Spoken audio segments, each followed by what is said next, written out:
am so excited for this video right now. Are you ready?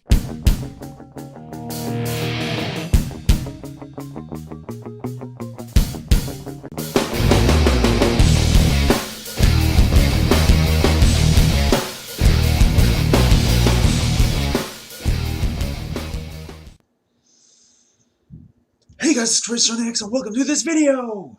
I am so very excited to do this one. How should I put it? Sorry, I'm a little nervous about this. I feel like this is going to be my biggest review yet. Wrote a script, recorded full gameplay. We're talking about one of my favorite games of all time, Legend of Zelda the Minish Cap. It's a game that I basically have fond memories of playing. And, well, you wanna know how much I really enjoy it? You know how so many people grew up with Ocarina of Time and put that on a pedestal as a great game they've played, namely because of nostalgia in some places? Yeah, that's how I am with Minish Cap. I'd have some jokes about this, but I didn't write any. All I know is, let's just start off already, okay? Because I am so excited to be starting this. Let's go do the thing! Cut the video. Cut the video. Cut the... So let's name our guy from here on forth. It shall be Okay, Conkles it is. Couldn't fit the E, like when WWF became WWE. Dropped the F instead of adding a third line. So we got a bit of story about the Bikori, as they are referred to, and it'll be much more apparent later on. Trust me. Then Zelda comes by our house and decides to go to a festival with us. But where are we though?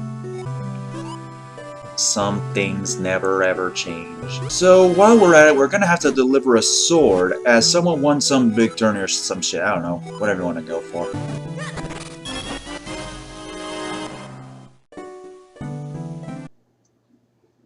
Yep, they went there. They used a don't spend it all in one place gag with a rupee, a green rupee. Well, I guess whatever works in terms of comedy. It's not a very good joke. So at the festival, Zelda proves she has as much of an attention span as a dead rat on a pike. Oh, but she did win a prize though. Instead of the blatant heart container and big red rupee, yeah, forget what the guy says, that's what they are. You get a small shield! Gee, thanks. It's actually much more useful than you'd think, as it's the only way to get rid of this Deku drop so that we can actually, yeah.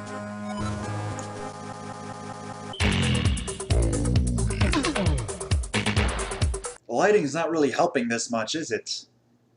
I just had to choose when it was gonna rain again. I just had to choose when it was going. Of course, nothing's ever easy, as it turns out the guy that won the sword tournament is not a very nice man. He releases all the evils in the world and then turns over to stone. Aw man, now I'll never get laid. This shield is useless as fuck! So with Zelda turned to stone, we are now forced to set forth on an adventure to restore the broken Bikori sword, as it is called, so we can break the curse on our beloved. Yeah! Oh wait, this way's blocked.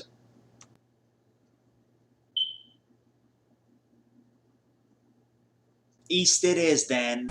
Once we arrive in the Minish Forest, we can't exactly go far without, by far, my favorite Zelda companion getting in trouble and needing rescuing. Don't worry, talking cat, that clearly isn't from an LSD trip. I'll save you. But first I gotta get this piece up. So after we save him, it turns out that he too is on a quest to fix a curse wrought by that guy before. By the way, his name's Vadi. I'm not sure if I realized that or mentioned. With our new friend Eslo the talking cat by our side, or actually more like on our head, we can now visit the Bikori! Oh wait, they're called Minish?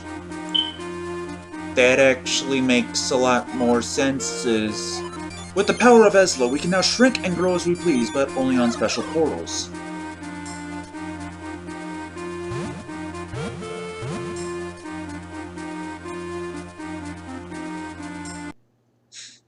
I'm sorry, but I absolutely love the way the animation is for Link as the size of a Minish walking around. It's just so adorable. It's about adorable as the Arceus plushie I have. If I had gotten it before... Once we finally arrive in a small Minish village, we find out that they don't actually speak English? You see, these Minish people, they're bringing drugs, they're bringing... Excuse me a sec. Hello? Wait, really? Well, why not? I mean, yeah, I did do it in the Swamp Thing review, but that wasn't really touching up on too much. Well, come on, I was even gonna make note of saying some of the asinine things he said, and even, you know, point out the stupidity and how he was... But Alright. I guess one was enough. Well, excuse me, princess.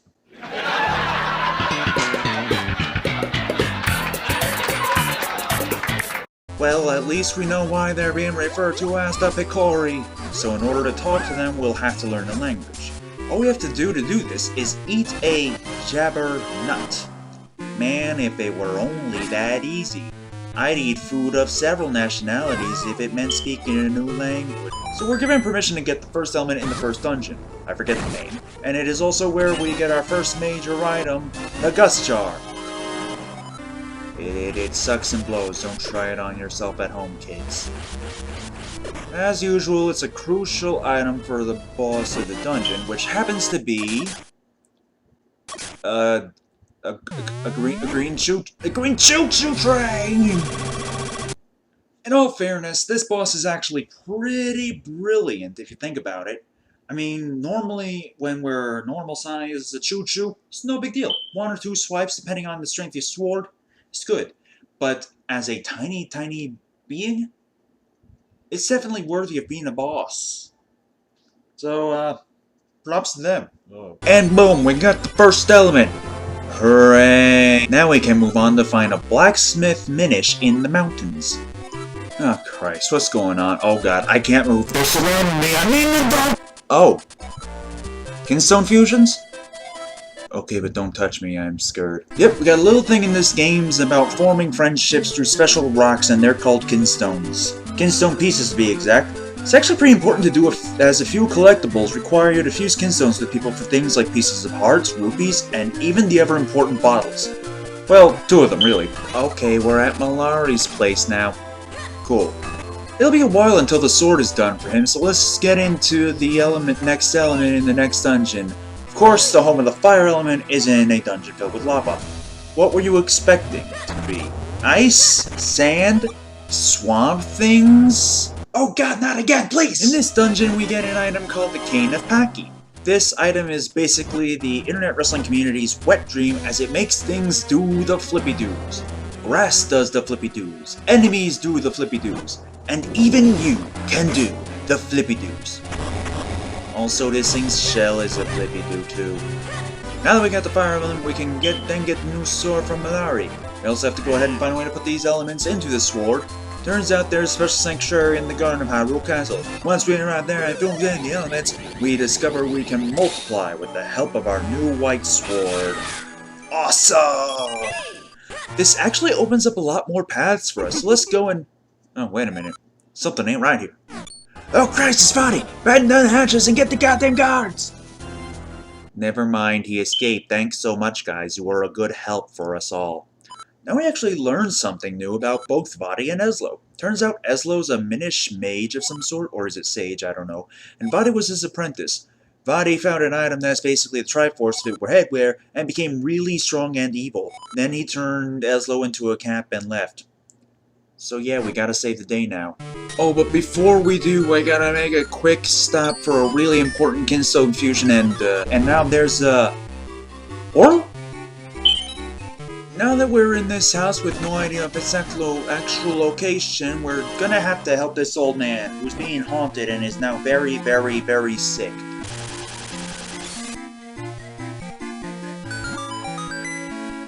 And thanks to the old man who is doing we got mysterious shells, yay! Whatever the hell we got with them. However, there's a lot more of an important situation with them, with the person and the old man. You'll see soon enough what he actually has for us. in store and all that. With these mysterious shells, though, we can actually exchange them in this tree location for special figurines of encounters we've had in our travels. It's a bit of a reference to the Nintendo Gallery in Wind Waker, if not a much easier means of getting figurines. Because before, you actually have to go out of your way to take pictures, then show it to the guy, but you're gonna go out of your way to fly there, and all. Let's go to Castor Wilds.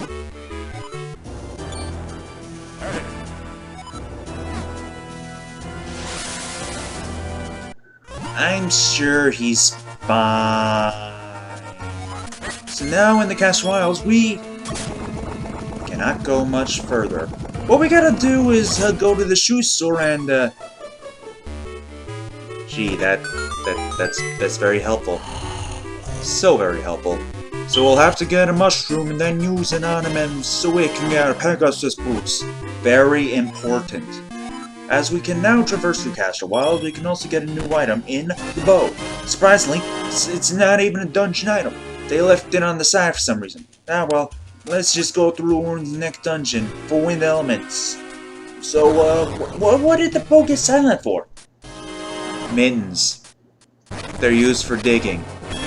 I don't even know what. What's interesting about this item is that it and the bow are required to fight Bongo Bongo. I mean every single boss of Nintendo that has something to do with hands and weak points on said hands. Very original. We did it! Cool. Wait a minute. There's no element? All I got is an ocarina. That's actually not that bad.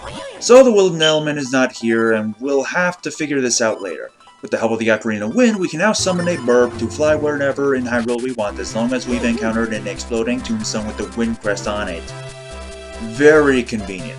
Well, it turns out we gotta aid our local library to get to flip this stuff, as three books I've been checked out for ages, and the elder we gotta see is in a bookshelf.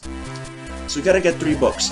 Along the way, we gotta get a new item called Power Bracelets. Gives a new meaning to big things coming in small packages. Nice. Once we get the 3 books and see the elder... Wait, what? Over here? Okay, so what now? You are an asshole, man.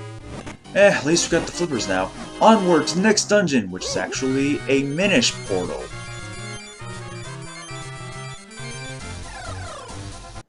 I'll give you 3 guesses as to what the final boss in this dungeon is, and the first 2 will never count again. So the water element is frozen in ice, and we're gonna have to go and unfreeze it. And who do we have as a mini-boss? A blue electric choo-choo. Funny, because this mini-boss is stronger than an actual boss in the game, and that is the dumb. So now that we beat it, we got a lantern. Alright, hold the coke. You mean to tell me that the 11th item we get in this game is actually an item that is usually unimportant as fuck in most other Zelda games, especially in Link to the Past? I'm upset, and I highly doubt its usefulness.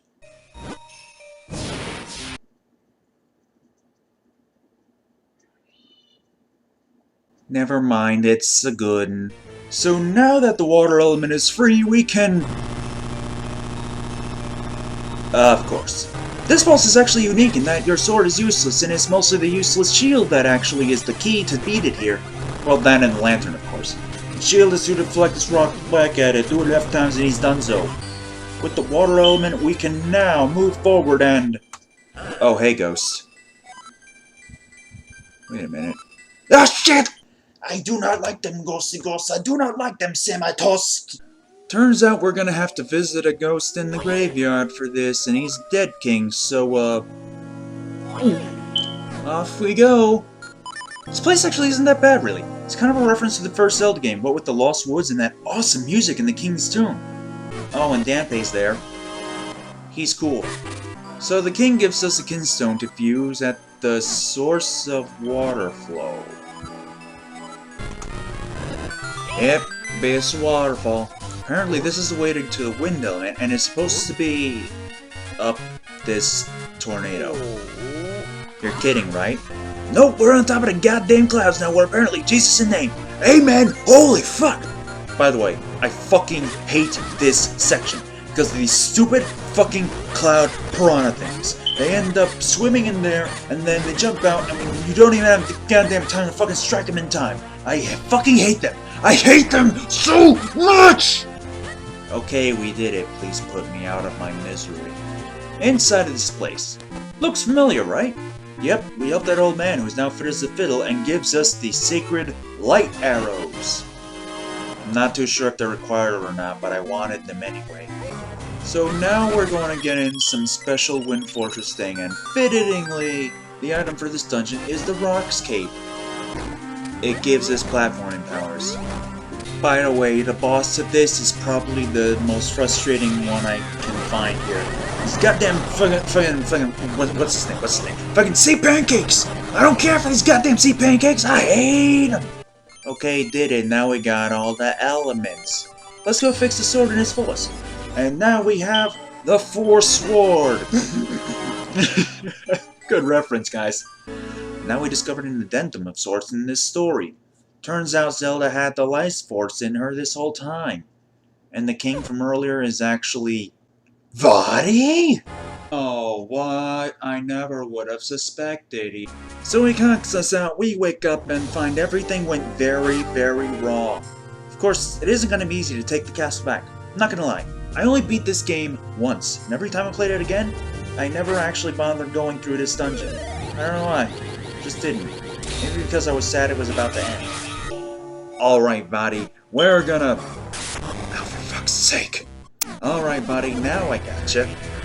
Oh shit, maybe I don't gotcha. Mayday, mayday, we're going down, and it's another round. I should go where going out swinging. I died it. Okay, so maybe I was a teensy-weensy itty-bitty little bit very unprepared. But hey, it's not like I gotta face those 3 dark nuts again, right?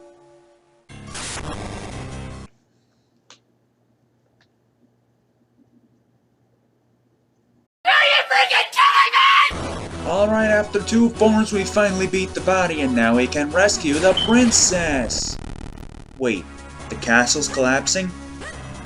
Something about this seems very familiar. Yep, they pulled an Ocarina of Time on us, motherfucker gonna die tonight! We did it! We beat the monster! And so, with the help of the cat that caused so much trouble, Zelda's hopes and desires, and Ezlo returning magic in his proper form, the day is saved and Hyrule Castle is restored. And all the monsters are gone. Peace has returned. Ezlo mentions, however, that he has to depart, and I actually remember being incredibly sad first time I saw this. Oh wow, he gave us a green cat to remember him by! Symbolism. And so, Ezlo departs into the sanctuary. And that's the end. But wait, wouldn't he be trapped in that room there forever instead? Honestly, even after I replayed it, it's still one of my all-time favorite games. Mostly for nostalgia, but at the same time because of its charm and appeal. Granted, there were some parts that I didn't actually bother to include, mostly because of time allotment and among other things, like being able to upgrade your boomerang, which you can purchase in the shop, into a magic boomerang. Also, a number of heart pieces that I had gotten that I cut out, and the fact that after you beat the game, there's still a bit more to do. There's a 4th and final heart piece you can, well, not 4th and final, but you know what I mean. A final heart piece you can get, a new shield that you can get, but only after you beat the game twice, if I'm not mistaken. I might be wrong. And as well as some additional figurines to get, because, well, yeah, you beat the game and all that. All in all, while you did actually see this game in full review, I really suggest that you guys go and play it yourself. It's, I believe it's $8 on the Wii U eShop.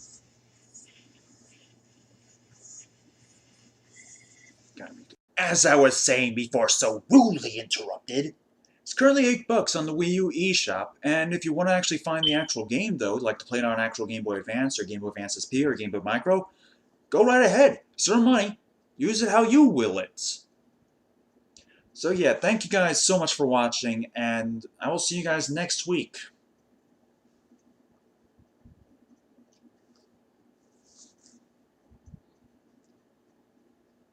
Crazy Sean DX doesn't know how to end videos. My back is game. Hey Hey guys, thank you so much for watching this video. I put a lot of work into actually recording all the gameplay footage and put a lot of work into this video in general. I've been meaning to get it out sooner, but as you have probably known, problems have happened and occurred. But hey, we're back in business with a weekly proper schedule of reviews and top 10s and whatnot and what have you. If you like this video, please click that like button. It will allow people to see my stuff, and it means a lot to me when you do it because it means you enjoyed my stuff, and that makes me smile.